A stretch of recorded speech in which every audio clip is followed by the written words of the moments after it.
Memang pada intinya kan sebetulnya yang kita khawatirkan dengan pelemahan ini sebetulnya adalah inflasi, Pak Karo kan. Tapi catatan inflasi sampai dengan April kita itu tidak terlalu bergerak apa ya. Jadi malahan masih masuk dalam koridor ya, Ya, masih masuk dalam target dan artinya relatif rendah lah gitu.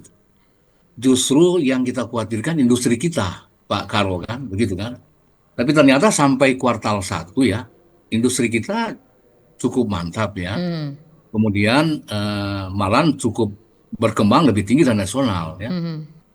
Para pihak menghubungkan kenaikan dolar ini berkaitan dengan seperti yang pernah terjadi krisis katakanlah 98 lalu. Kita ini kan sudah berbeda ya. Jadi kenaikan aja seperti yang Pak Karo sudah hitung tadi hanya sekian persen ya. Jadi kalau misalnya waktu krisis dulu, oh itu ratusan persen, hampir 1000% malah waktu ya. 98 ya.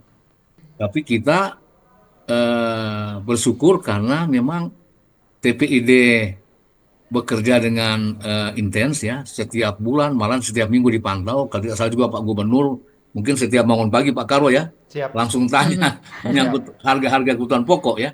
Kita ini sebenarnya ada peluang ekspor kan.